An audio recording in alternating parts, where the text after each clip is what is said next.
remercie. Je remercie l'Université de Lille et la DLP de m'avoir invité à cette conférence et de m'avoir invité non pas en tant que spécialiste de propriété intellectuelle, mais avec un regard de théorie et de sociologie juridique. Alors pour introduire la notion de vide juridique, je commencerai par un premier constat que l'on peut faire tout à fait facilement quand on commence à faire des recherches sur le vide juridique, c'est qu'il est présent au quotidien dans le discours médiatique et politique. Et donc on peut toujours trouver de nouvelles utilisations du terme à propos de situations très hétérogènes. Donc, par exemple, si on tape aujourd'hui le terme vide juridique sur un moteur de recherche connu, on va tomber sur des situations très, très différentes, allant de la laïcité, par exemple, avec l'affaire Babylou, qui aurait créé un vide juridique, au mariage pour tous, qui pour certains comble un vide juridique, au harcèlement sexuel. On a beaucoup parlé du vide juridique après l'abrogation du délit de harcèlement sexuel, suite à une QPC. On l'entend aussi à propos de la géolocalisation, qui pose beaucoup de problèmes pour la protection de la vie privée. Et pour poursuivre sur les nouvelles technologies de l'information, on l'entend à propos de choses aussi diverses que la vente de médicaments sur Internet ou l'incitation à la haine sur Twitter, par exemple, la protection des jeux vidéo et également d'autres innovations dont je ne connais pas vraiment tous les ressorts, comme par exemple le cross-média ou le mash-up, vous en connaissez sûrement plus que moi sur la question. Donc on se retrouve avec une palette d'utilisation du terme vide juridique qui touche vraiment tous les domaines du droit. D'ailleurs moi-même, il y a un petit peu de temps maintenant, quand j'ai travaillé sur la question, je l'ai abordé à partir de 3 exemples qui étaient très différents. C'était, premier exemple, la question du délit d'interruption involontaire de grossesse, qui posait la question du statut du fœtus. Deuxième exemple, c'était celui des taxis-motos, qui faisaient concurrence aux taxis dans les villes, qui fait toujours concurrence. Et troisième exemple, celui du statut de psychothérapeute, qui posait problème à l'époque, qui a été réglé maintenant. Donc, tous les domaines du droit, mais il faut l'avouer, la propriété intellectuelle semble être vraiment un terreau pour l'utilisation de la notion de vide juridique. Et elle fait émerger des problèmes qui permettent donc d'évoquer la notion. C'est sans doute donc la nature immatérielle de l'objet de la propriété intellectuelle, la création, bien qu'il semble que le terme pose problème à certains en droit des marques, mais la création, et l'indétermination du support sensible au moyen duquel se manifeste cette création, qui explique sans doute ce recours fréquent au phénomène. C'est-à-dire qu'il se présente des faits créatifs qui n'ont pas pu être prévus au moment de l'édiction des règles de droit, et donc en raison de leur nouveauté, de la nouveauté de leur expression, il se pose la question de l'adaptation des règles de droit. Pour autant, il ne semble pas que le vide juridique, en droit de la propriété intellectuelle, présente des spécificités par rapport aux autres vides juridiques. Au contraire, je pense qu'il y a des similitudes, et c'est ce que je vais essayer de traiter dans cet exposé. Tout d'abord, il faut admettre que le vide juridique, quel que soit le domaine, le vide juridique, du point de vue de la théorie du droit, en droit, n'existe pas. C'est donc ce qu'on étudiera dans une première partie, et c'est un débat récurrent donc, de la question du vide juridique, il faut l'aborder. Mais une fois qu'on a établi cet élément, en fait, il reste encore beaucoup de choses à dire du vide juridique, puisqu'il faut expliquer pourquoi, malgré son inexistence juridique, il continue à faire sens d'un point de vue extra-juridique. Et donc, il faut expliquer pourquoi donc, il fait sens d'un point de vue pré-juridique, pour ne pas dire presque juridique. C'est ce qu'on verra dans une seconde partie. L'inexistence du vide juridique, en théorie du droit, se décompose en 2 temps, avant le jugement et après le jugement, puisque c'est l'application concrète de la règle de droit qui détermine en fait le sort du vide juridique. Avant le jugement, le vide juridique est une question d'interprétation. Après le jugement, c'est un espace de liberté. Avant le jugement, tout d'abord, il faut bien voir quand même qu'à l'heure où l'on parle d'inflation législative, où l'on s'interroge sur les conséquences économiques de cette inflation, comme en témoigne le dernier rapport sur l'inflation législative, il apparaît curieux de pouvoir même envisager l'existence de vie juridique. N'y a-t-il pas toujours des règles susceptibles de s'appliquer des qualifications potentielles des situations voisines déjà réglementées?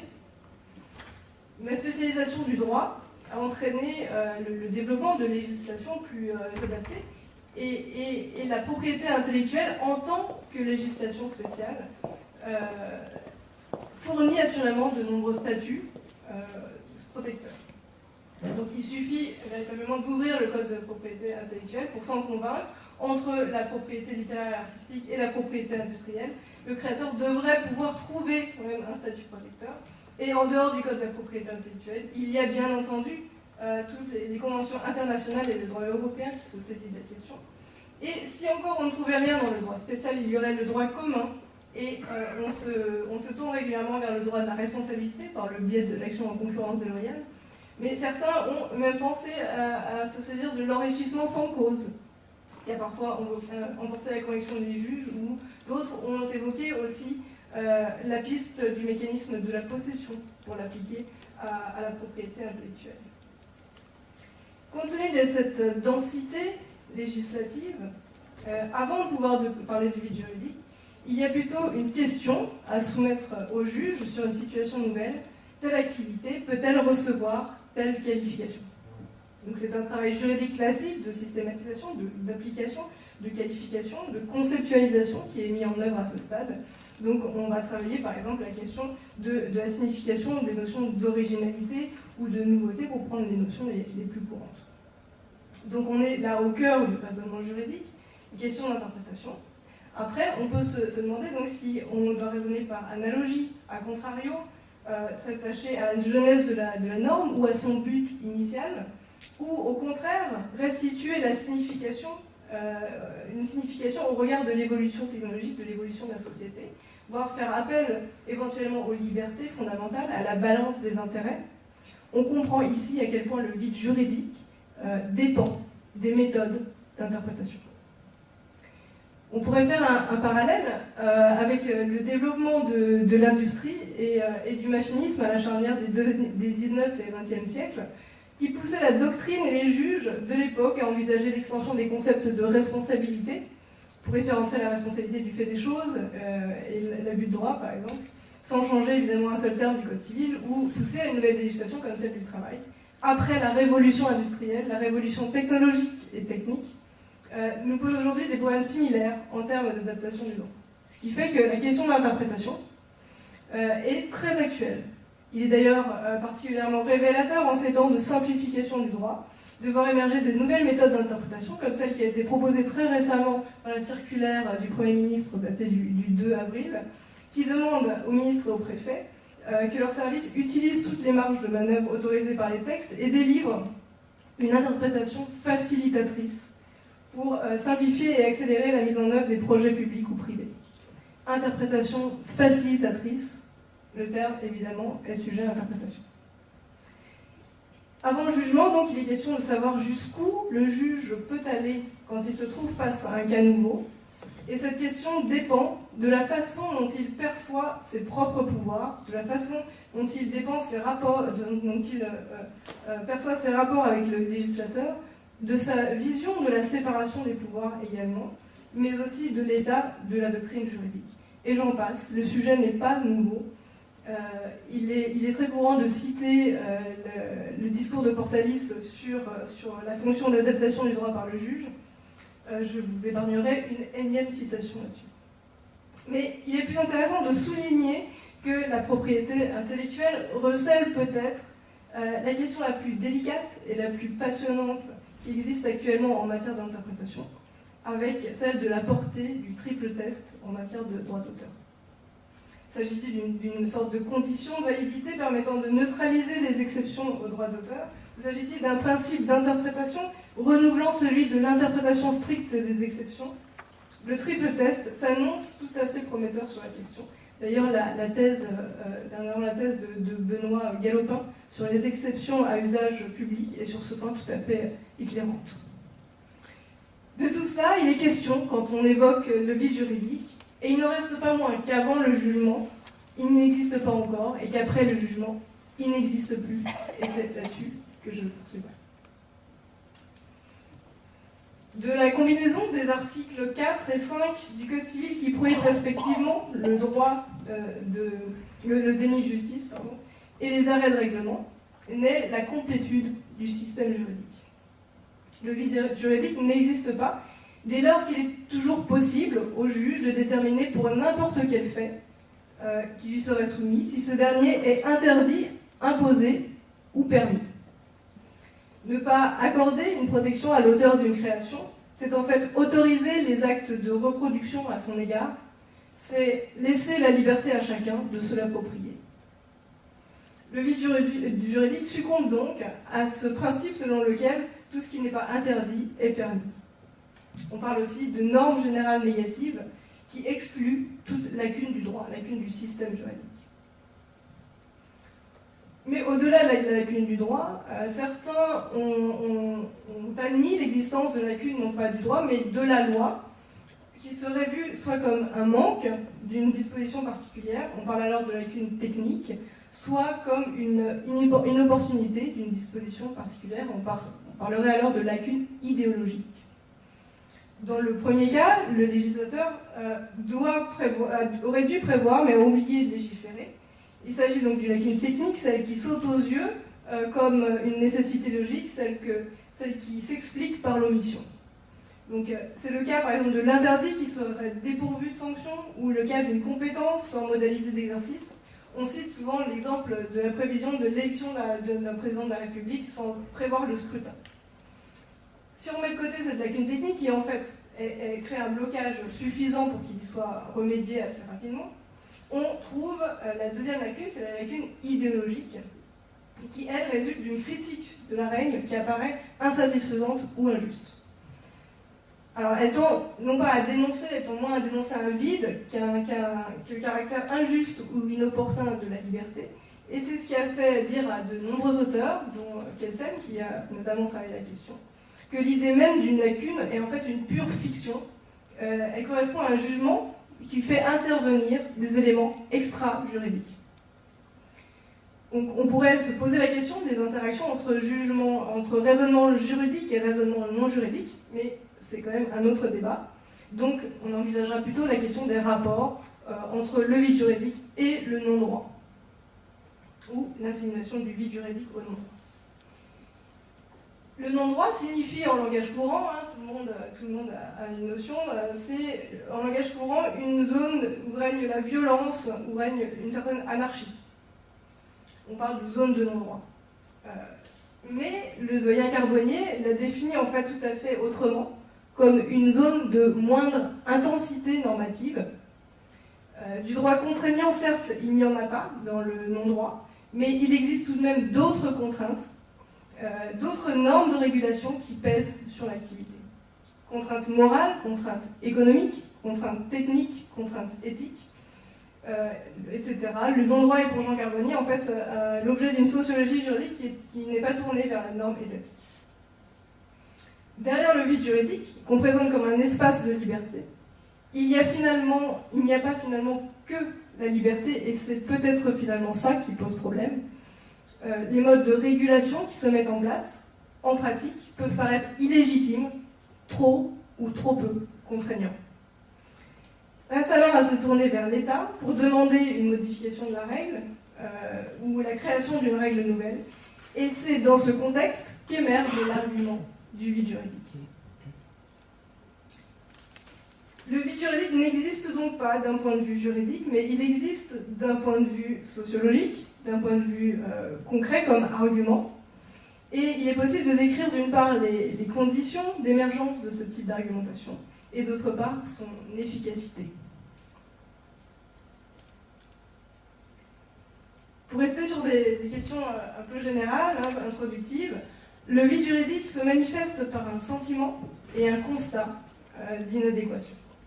Sentiment d'inadéquation, c'est celui du sentiment d'injustice ou d'insécurité. Lorsque l'argument du vide juridique est audible sur la scène médiatique ou politique, il s'adosse généralement à l'idée d'un besoin de droit qui serait partagé par un grand nombre.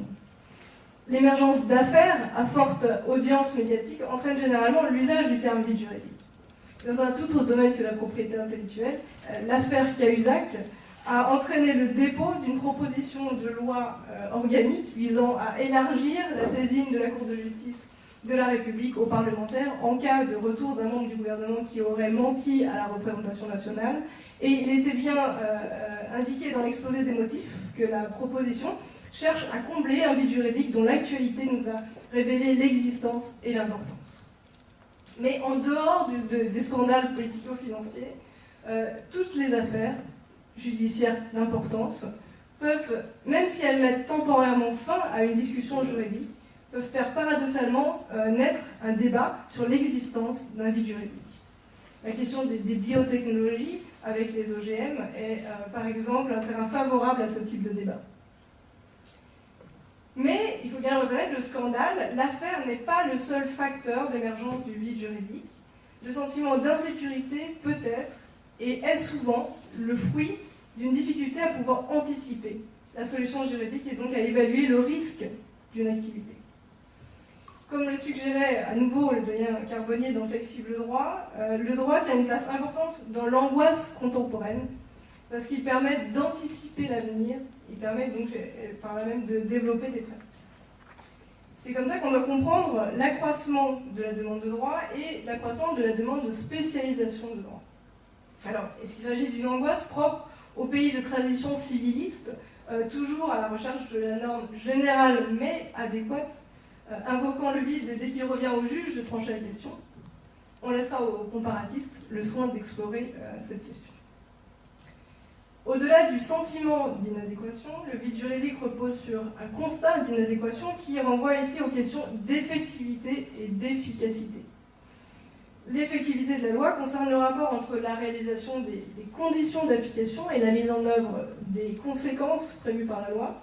Elle répond par exemple à la question de savoir s'il y a autant de condamnations pour contrefaçon que d'actes qui pourraient y donner lieu. L'efficacité, quant à elle, concerne la réalisation du but de la loi, protection, intimidation, incitation, etc. Une loi ineffective peut donc être efficace, par exemple, si elle revêt un rôle symbolique capable de remplir sa fonction, par exemple, pédagogique.